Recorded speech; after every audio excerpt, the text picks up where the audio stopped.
নদীর এই কূলে আমি আর ওই কূলে তুমি, মাঝখানে নদী নেই, এখানে খাল আছে। হাওড়া জেলার এ প্রান্তে আমরা দাঁড়িয়ে আছি, ঠিক উল্টো প্রান্তে হুগলি জেলা। এটি বালিখাল থেকে একটি শাখা চলে গেছে হুগলি ডানকুনি হয়ে মাদার ডেয়ারি পর্যন্ত গেছে। আপনারা ওই দিকটা দেখতে পাচ্ছেন, ওটা হুগলি জেলা। একটি ইটভাটার ওখানে ব্যারিকেড দেওয়া চলছে। আমরা হাওড়ার রামচন্দ্রপুর ঘাটে দাঁড়িয়ে আছি।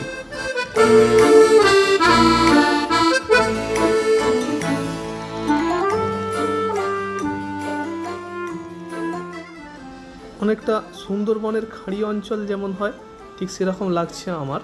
আপনাদের কেমন লাগছে অবশ্যই কমেন্ট করে জানাবেন। চারিদিকে ইটভাটা, এখানে সুন্দর ঘাট সাজানো আছে। আমরা হাওড়া জেলার দিকে দাঁড়িয়ে আছি, উল্টো দিকে হুগলি জেলা।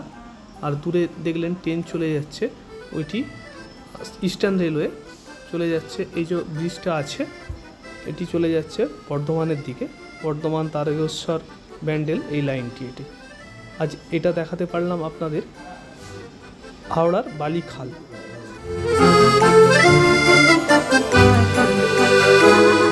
আমাদের এই ক্ষুদ্র প্রচেষ্টা আপনাদের যদি ভালো লেগে থাকে, প্লিজ আমাদের চ্যানেলটি সাবস্ক্রাইব করবেন এবং বেল অপশান অন করে রাখবেন।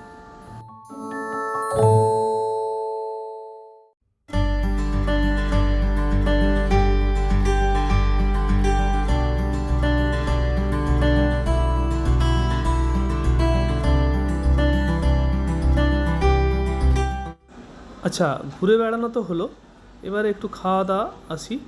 এই যে তেলে ভাজা ভাজছে দেখুন, 3 টাকা পিস ফুরলি, খুব সুন্দর, অতি সুস্বাদু এবং খুব সুন্দর হাইজিন মেনটেন করে এখানে ঠাকুমা করছে।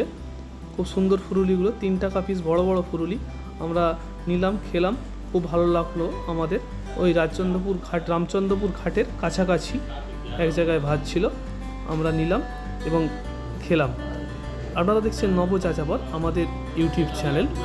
আজ এই পর্যন্তই, আবার পরের ভিডিও নিয়ে হাজির হব। নমস্কার, ধন্যবাদ।